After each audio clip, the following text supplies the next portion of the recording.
mezzanotte entra in vigore la nuova ordinanza regionale, prorogate fino al 13 aprile tutte le misure restrittive, maggiori prescrizioni per i mercati alimentari, mascherine e guanti obbligatori per chi fa la spesa. Finita l'emergenza coronavirus si apre il fronte dell'autonomia, così Zaia risponde a chi come il Dem Orlando e il pentastellato Crimi sta chiedendo di riportare la competenza della sanità allo Stato. Al via in queste ore nell'uso 6 test rapidi per avere risposte in un'ora alla positività, primi beneficiari personale ospedaliero e case di riposo. Per i casi Covid positivi l'USL 2 ha deciso di elevare la quarantena da 14 a 21 giorni, questo fino a quando non verranno riaperte le attività produttive, in quel caso si agirà diversamente con i tamponi. L'assessore regionale Canale scrive una lettera al ministro del turismo Franceschini per chiedergli una presa di posizione forte in aiuto del settore in ginocchio, serve un incentivo fiscale. Coronavirus, calano gli spostamenti in tutta Italia, secondo i dati di Google durante l'emergenza che mostrano i movimenti dei cittadini, i veneti sono tra i più virtuosi. Il direttore del festival Alberto Barbera è fiducioso ma preoccupa la situazione internazionale del contagio. Per la mostra di Venezia maggio sarà il mese della chiarezza sulle date. Telespettatori di Antenna 3, buonasera e ben ritrovati con l'edizione del Veneto dei nostri telegiornali. In primo piano l'emergenza coronavirus con i dati arrivati proprio in questi minuti con l'aggiornamento per quanto riguarda i contagi e i ricoveri in Veneto. Li andiamo a vedere insieme. Il totale dei casi con tampone positivo in Veneto sono saliti a 10.581 con più 117 casi rispetto a questa mattina. Di questi sapete che da qualche giorno la Regione ha scorporato i dati, di questi 9.177 sono gli attualmente positivi. 598 i deceduti tra strutture ospedaliere ed extra ospedaliere e 806 invece i negativizzati. Per quanto riguarda i ricoveri sono 1598 quelli che sono ricoverati negli ospedali veneti, ai quali però vanno aggiunti anche quelli che sono ricoverati e sono 95 nelle strutture territoriali che sono stati trasferiti dagli ospedali per acuti. Allora, 1598 dunque quelli attualmente ricoverati con un calo, quindi abbiamo un segno negativo, meno 31 pazienti. E poi un altro dato che si sta tenendo in osservazione in questi giorni per capire l'andamento dell'emergenza e dell'epidemia è quello che riguarda le terapie intensive. Bene, attualmente sono 327 i pazienti ricoverati nelle terapie intensive del Veneto e anche in questo caso per il terzo giorno consecutivo si registra un segno negativo, meno 8 pazienti. Sono 1098 invece i dimessi e invece purtroppo sale anche questa sera, come accade ormai ogni giorno, il numero delle vittime. In Veneto sono 557 i decessi per coronavirus, con un incremento rispetto a questa mattina di 23 deceduti. E oggi il punto della situazione, come di consueto, dal governatore Zaia, e che ha annunciato che dalla mezzanotte di oggi entrerà in vigore la nuova ordinanza regionale, prorogate fino al 13 aprile tutte le misure restrittive, ma ci sono anche delle novità. Maggiori prescrizioni per quanto riguarda i mercati alimentari, mascherine e guanti obbligatori per chi fa la spesa. I dettagli nel nostro servizio d'apertura. Chiedo ancora sacrificio ai veneti, sacrificio che secondo me diventa un grande investimento. E le terapie intensive sono il grande pericolo, dobbiamo mettere in sicurezza soprattutto le persone fragili e deboli, ovvero i candidati ideali di questo virus. Chiede ancora un sacrificio ai veneti Luca Zaia nel rinnovare e potenziare l'ordinanza delle restrizioni. Dalla mezzanotte al 13 aprile, ecco quindi le nuove misure che vanno a integrare quelle nazionali. Il provvedimento arriva nelle ore in cui si comincia a intravedere un'inversione di tendenza. È il primo giorno che i dimessi superano i ricoverati, siamo 1031 dimessi. Trend che dà speranza ma che non autorizza a mollare la presa, anzi resta per questo la chiusura dei market la domenica, mentre c'è un chiarimento sui mercati alimentari all'aperto che possono tenersi solo con l'adozione di un apposito piano da parte del sindaco. Nel caso di mercati all'aperto devono essere perimetrati, quindi o transennati o nastro, in maniera tale che ci sia la presenza di un unico varco di accesso e uno di uscita.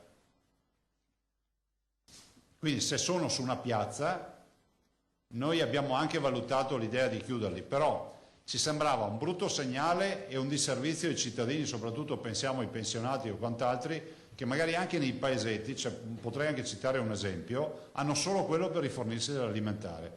Per cui diciamo aperti, perimetrati. Non solo, venditori e compratori dovranno avere guanti e mascherine, questo varrà anche per i negozi al chiuso. Obbligo per tutti gli esercizi commerciali anche all'aperto, lo abbiamo detto prima, di ammettere e far circolare solo soggetti con mascherine e guanti. Al supermercato si va con mascherine e guanti o comunque verificando la copertura di naso e della bocca. Quanto alle mani, l'auspicio di Zaia è che gli stessi venditori mettano a disposizione guanti usa e getta. Perché i guanti? Perché non stiamo parlando di alimentare, in generale il toccare il pacchetto di pasta, poi riporlo perché hai deciso di non comprarlo, il toccare un'altra confezione o quant'altro può veicolare il virus. Una specifica riguarda gli articoli di cartoleria all'interno dei supermarket che alcune catene finora non hanno venduto. Abbiamo i ragazzi che hanno bisogno di materiale di cancelleria per la scuola, vai al supermercato, è capitato anche a me 2 giorni fa, e trovi la parte di cancelleria con tutta la roba con i nastri e con scritto questa merce non si vende, questa merce si deve vendere. Restano chiusi i garden ai quali è permesso effettuare consegne a domicilio. Le orticole devono essere consegnate per il semplice motivo che il cittadino rischia la multa andare a comprarsene, perché non è un motivo indifferibile.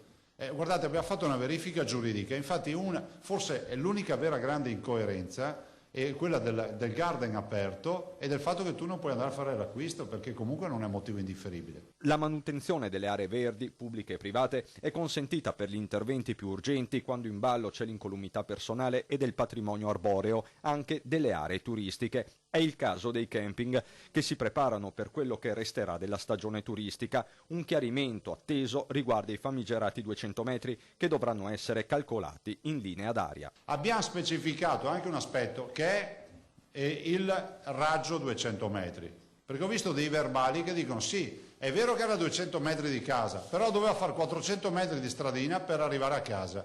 Cioè capivo, se uno calcola che se uno deve saltare i fossi non finimo più. L'ordinanza è stata trasmessa a tutte le prefetture, mentre i proventi delle sanzioni confluiranno sull'IBAN della Regione per l'emergenza Covid-19. Finita l'emergenza coronavirus si riapre il fronte dell'autonomia, così Zaia a chi, come in queste ore sta chiedendo, di riportare la competenza della sanità allo Stato. Se qualcuno vuole azzardarsi a mettere in discussione il nostro modello sanitario, noi ci mettiamo 2 secondi a far rispondere il popolo. E sapete come? Chiederemo ai veneti se vogliono essere curati da Roma o dal Veneto. Faremo un bel referendum, così avranno la seconda risposta, visto che una gliel'abbiamo già data il 22 ottobre del 2017. Pronto a dare la parola ai veneti se qualcuno metterà in discussione la competenza regionale sulla sanità. Questo è il nuovo fronte di tensione tra forze del governo nazionale e regione sulla partita attualmente più delicata, quella della salute. A provocare un mezzo terremoto politico si intende le dichiarazioni di Andrea Orlando, vice segretario del Partito Democratico, e Vito Crimi, capo politico ad interim dei 5 Stelle, convinti che la sanità debba ritornare allo Stato. Il messaggio da Venezia è sintetico, ma piuttosto chiaro. Resti chiaro che con l'ultimo paziente di coronavirus dimesso si rinizia con l'autonomia, che non ci sia qualcuno che pensa che è finita qui. E un nuovo fronte, rientrato in parte nel corso della giornata, si è aperto tra Veneto e Puglia, complice un'ordinanza emessa dal governatore emiliano con cui andava a requisire 2 dei 4 macchinari prodotti dalla società barese Masmec e destinati al Veneto per l'esecuzione dei tamponi. La reazione di Zaia era stata immediata. Se è così ricostruiremo, ma senza volontà di belligeranza, ma semplicemente per un fatto di giustezza nei confronti dei veneti. Cercheremo di ricostruire la storia di queste macchine, capiremo a chi erano dedicate, perché se erano dedicate alla sanità del Veneto posso garantire che vado a prendermele di persona. Nel primo pomeriggio è stato lo stesso Emiliano a chiamare Zaia per dire che è stato trovato un accordo con la ditta e che ci sono macchinari per tutti. Tensione quindi rientrata, mentre si guarda anche al fronte economico-produttivo e al piano di ripartenza, seppure graduale, delle attività. L'ultima parola anche qui spetta alla scienza. Io tifo perché si possa ripartire. Del resto, per giustificare un'altra chiusura ai cittadini. E un'altra restrizione, bisogna che ci siano dati epidemiologici che lo giustifichino, ma questo ce lo dicono gli esperti, non lo posso dire io. Conferenza stampa dell'USL 6 Eugania via social, preannunciando l'arrivo di test rapidi. Si sta avviando proprio oggi, in questi giorni, la metodologia dei test rapidi. Sono dei kit che consentono nel giro di un'ora di avere una risposta sulla positività, sulla presenza o meno di anticorpi che attestano che ci sia stato il contatto con il virus. Quindi stiamo implementando a livello regionale, sono state distribuite a tutte le aziende un primo quantitativo di kit. Stiamo implementando anche questa metodologia. Test rapidi per avere risposta in un'ora alla positività al virus. Un monitoraggio costante da parte dell'azienda sanitaria Euganea, così il direttore generale Domenico Scibetta nella conferenza stampa tenuta sui social network, in cui ha spiegato anche chi beneficerà di questi test. Per quanto riguarda poi la modalità di cosiddetto screening epidemiologico, è chiaro che si stanno avviando alcune progettualità molto importanti per estendere, in base alle indicazioni regionali, per estendere la valutazione della positività al coronavirus a categorie, a soggetti, a cerchi concentrici, in maniera da allargare a fette di popolazione sempre più ampia, cominciando da quelle categorie a rischio, abbiamo detto, le strutture residenziali, ovviamente tutto il personale sanitario. Il direttore generale ha anche fatto il punto sulle case di riposo, con un ulteriore decesso nella notte tra giovedì e venerdì, che porta il numero dei morti a 36. Di questi 24 sono spirati all'interno delle strutture che li ospitavano. Scibetta ha anche sottolineato come l'ospedale di Monselice, allestito per fronteggiare l'emergenza, al momento non sarà utilizzato. Non è scattato a oggi questo piano di grande allarme e i numeri che prendiamo con doverosa prudenza ci dicono che a oggi non c'è nessun motivo per pensare di poter ricorrere a quei letti in quel piano di emergenza che includeva anche l'ospedale di Monselice. Il plasma dei pazienti guariti da Covid-19 ai malati in condizioni più preoccupanti. In azienda ospedaliera a Padova si stanno raccogliendo le donazioni. Intanto il punto sull'operatività dell'Istituto Oncologico Veneto.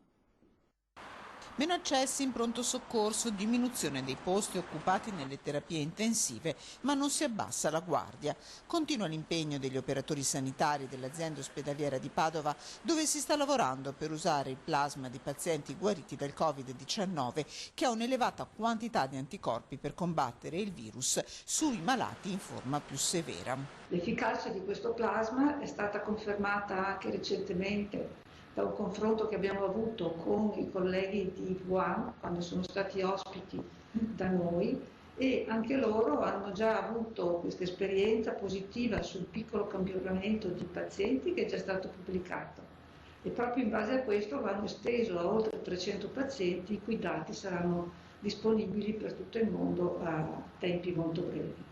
Già al lavoro per le donazioni, con una punta di fierezza per l'azienda ospedaliera. I primi a presentarsi sono stati giovani medici specializzanti, prima positivi e adesso guariti dalla malattia. Una settimana ancora di raccolta del plasma, la prossima poi si dovrebbe partire.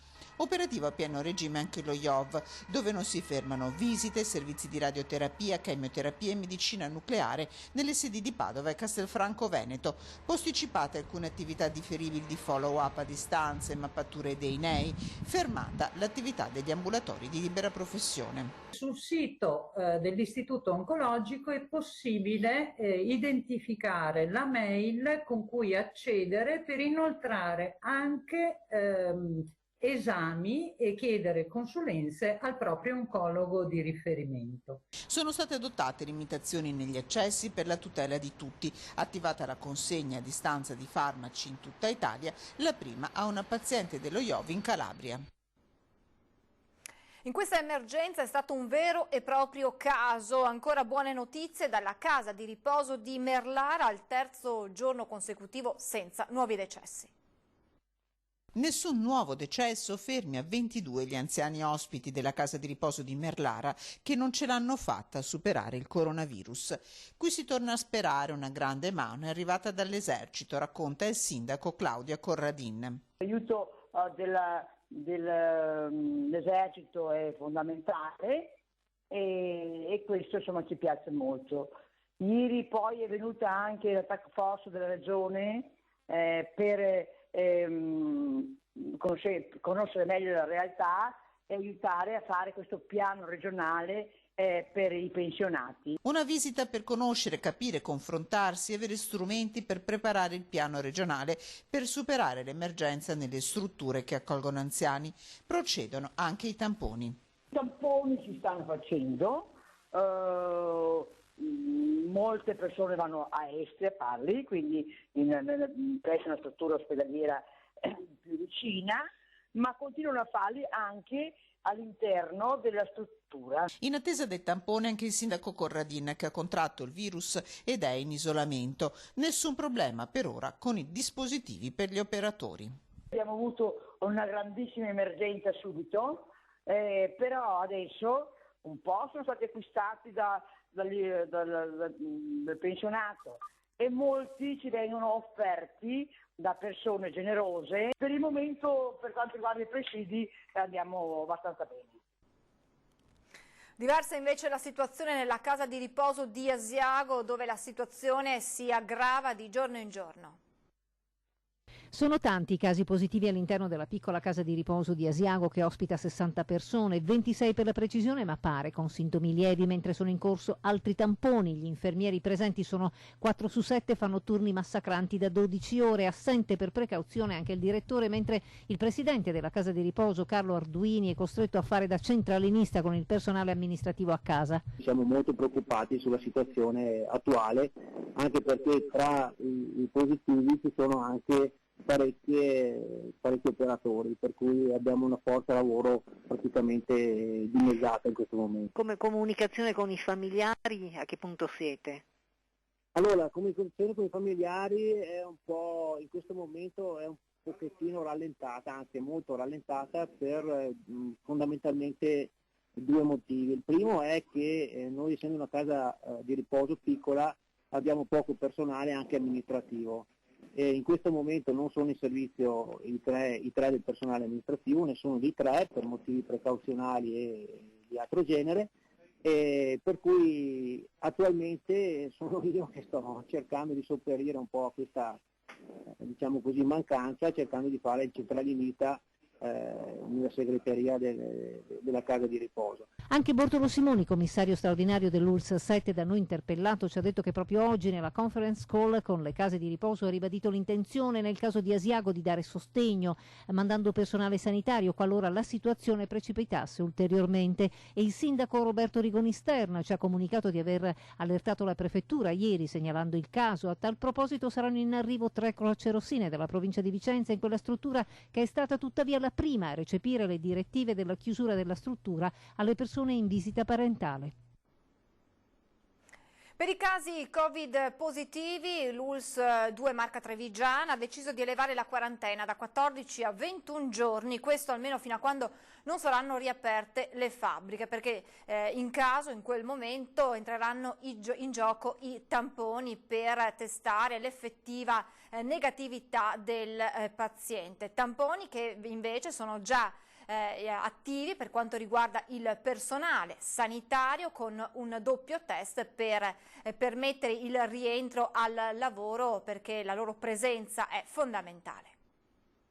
Quarantena elevata da 14 a 21 giorni in caso di positività al Covid-19. Questa è la decisione dell'ULSS 2 di fronte ai dati in mano degli epidemiologi, che evidenzia come il virus a volte può resistere nell'organismo prima che si creino gli anticorpi, anche per una durata maggiore alle 2 settimane previste da quarantena.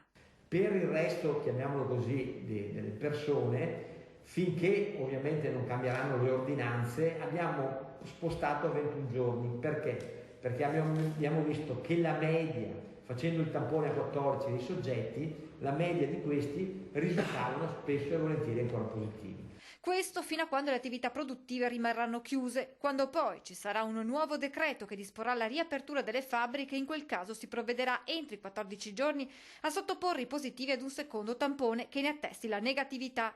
Discorso diverso invece per gli operatori sanitari, per i quali la quarantena rimane di 2 settimane. Tentare di fare i 2 tamponi per farli rientrare in servizio nel giro delle 48 ore, 24 ore, in modo tale che questi possano, se sono negativi, tornare a lavorare.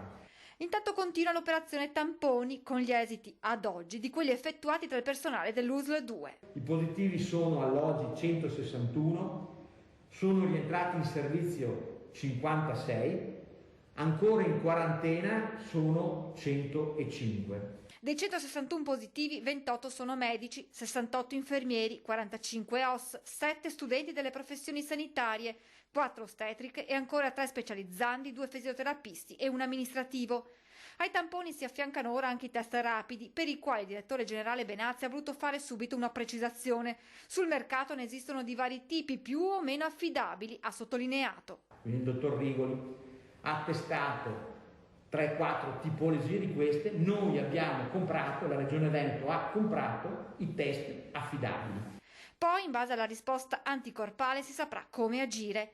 Intanto Protezione Civile e Alpini in tempi record hanno allestito accanto al reparto di malattie infettive del Cafoncello un grande tendone, un punto medico di primo soccorso. Abbiamo deciso di convogliare tramite il 118 tutte le persone che hanno i sintomi sostanzialmente del contagio del coronavirus, di convogliarli in questa tenda dove verranno ovviamente fatti una serie di esami, verrà fatto l'RX del torace e quindi fatto il tampone veloce. Un bonus fiscale per le famiglie che decideranno di trascorrere le vacanze in Italia è la richiesta che l'assessore regionale Caner ha rivolto con una lettera al ministro Franceschini. Ho deciso di scrivere al ministro Franceschini per chiedere il suo autorevole intervento, che a questo punto deve esserci, deve alzare la voce all'interno del Consiglio dei Ministri per difendere il comparto turistico. L'assessore regionale Canera ha raccolto il grido d'allarme delle associazioni di categoria legate al turismo e ha deciso di chiedere un intervento forte al ministro Franceschini, che ha già sul tavolo le istanze elaborate dalla Commissione Turismo della Conferenza delle Regioni. Tra queste ce n'è una in particolare che Canera ritiene sia da prendere in considerazione, ovvero un bonus fiscale per tutte quelle famiglie che decideranno di trascorrere le vacanze in Italia. La proposta di detrarre dalle tasse le spese che si faranno per le vacanze in Italia credo sia comunque, guardi, forse non risolve il problema, però è un segnale di fiducia anche che diamo ai nostri operatori per ripartire. Il Veneto dunque chiede una ferma presa di posizione per garantire al turismo un rilancio dopo un periodo profondamente difficile. Io gli ho detto nella lettera esattamente: gradirei che tu mettessi la stessa energia che hai messo per il mondo della cultura anche per il mondo del turismo. Ricordo che nell'ultimo decreto di PCM, era inserito un capitolo per la cultura. Mi va bene un capitolo specifico per la cultura, però avremmo gradito un capitolo specifico anche per il turismo, perché la cultura senza turismo purtroppo rischia di non avere il veicolo. Ci fermiamo per qualche istante di pubblicità.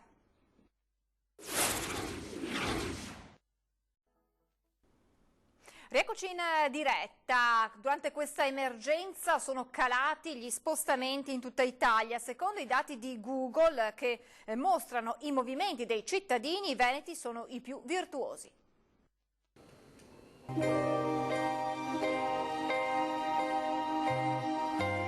Deserto urbano. Vicenza si sveglia così, ancora una volta per l'ennesimo giorno di una primavera lontana che fiorisce dietro alle finestre chiuse. Cartoline di un Veneto fotografato anche dai numeri che mutano in grafici, in proiezioni.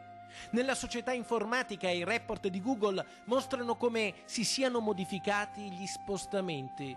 E così, nel mondo colpito dalla pandemia, emerge il Veneto, la miglior regione italiana, quella che in un marzo che ha rivoluzionato la nostra vita è stata la più capace di adattarsi alle restrizioni imposte per soffocare il Covid-19. Se in Italia la mobilità verso ristoranti, caffè, centri commerciali è precipitata del 94%, il Veneto è arrivato a un calo persino del 96%.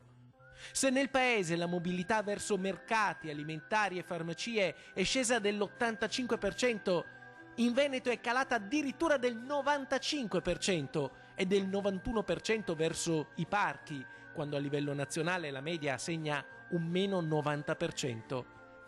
C'è chi resta a casa perché può, perché deve.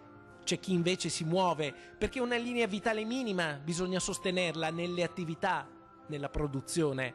Ma le distanze sociali impongono una rivoluzione che rovescia le logiche anche negli spostamenti. Il trasporto pubblico precipita, l'italiano si dirige alla stazione dei treni o alla fermata degli autobus l'87% in meno e meno ancora, meno 89% in Veneto. Ma nella locomotiva d'Italia, tra le distese dei capannoni, delle aziende che animano l'economia nazionale, si diradano anche del 62% gli spostamenti verso gli uffici, i luoghi di lavoro, quando in Italia il calo medio è pressoché identico del 63%. Poi però c'è anche una crescita, un aumento, sono gli spostamenti verso le proprie abitazioni. In Italia sono saliti del 24%, in Veneto del 25%. Si torna a casa di più, si chiude la porta, si lasciano alle spalle le strade, le piazze. Finisce un giorno, ne inizia un altro, l'ennesimo deserto urbano. Il direttore del festival Alberto Barbera è fiducioso al lavoro da casa per vedere film da portare sugli schermi di Venezia a settembre, ma preoccupa la situazione internazionale del contagio. Per la mostra di Venezia maggio sarà il mese della chiarezza sulle date. La 77esima mostra internazionale d'arte cinematografica di Venezia è per il momento confermata al Lido dal 2 al 12 settembre, ma è innegabile che la situazione della pandemia a livello mondiale stia creando preoccupazione anche nello scenario internazionale del cinema ed è seguita in Laguna con una certa apprensione. Il direttore della mostra di Venezia, Alberto Barbera, ha interrotto gli spostamenti, ma resta sereno più che mai al lavoro da casa e rassicura gli animi. Io sto lavorando, ricevo tantissimi link di film per la selezione del Festival di Venezia, vuol dire che nessuno si ferma, vuol dire che siamo speranzosi, che tutto si risolverà nel giro di qualche settimana.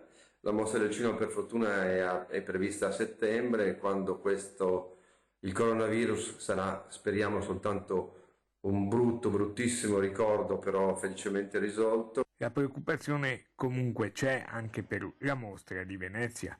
Il Festival di Cannes, da parte sua, ha già annunciato lo spostamento in avanti da maggio, potrebbe slittare a fine giugno, ma anche addirittura per quest'anno saltare. Venezia rimane ancorata al suo festival, ultimo baluardo di un 2020 catastrofico per il turismo. Potremmo ritrovarci insieme all'appuntamento più amato dai veneziani, che è quello con la mostra del cinema, che quest'anno coinciderà anche con l'apertura della mostra di architettura.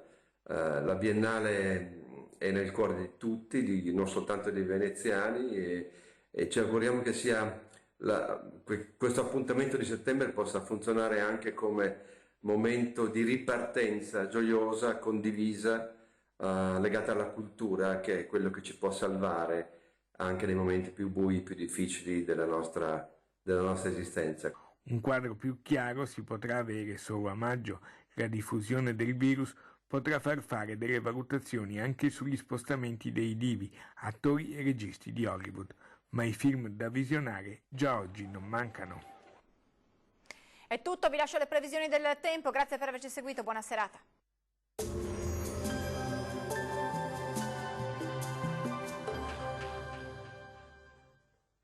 Bentrovati al meteo. Una vasta area di alta pressione si espande progressivamente sul nostro territorio, tempo stabile con temperature in graduale aumento fino a valori tipici per il periodo. Il dettaglio di sabato 4 aprile. Sul Veneto sarà asciutto con ampio soleggiamento un po' su tutti i settori della nostra regione. Il cielo infatti si presenterà come di consueto sereno o al massimo con qualche velatura a carattere sparso. Clima via via più caldo con temperature minime tra 3 e 5 gradi, valori massimi compresi invece tra 16 e 19 gradi all'incirca. Stessa situazione anche sul Friuli Venezia Giulia, con sole prevalente ovunque e con precipitazioni assenti. Anche qui il cielo sarà sereno o poco nuvoloso. Temperature minime tra 4 e 11 gradi, massime tra 18 e 19.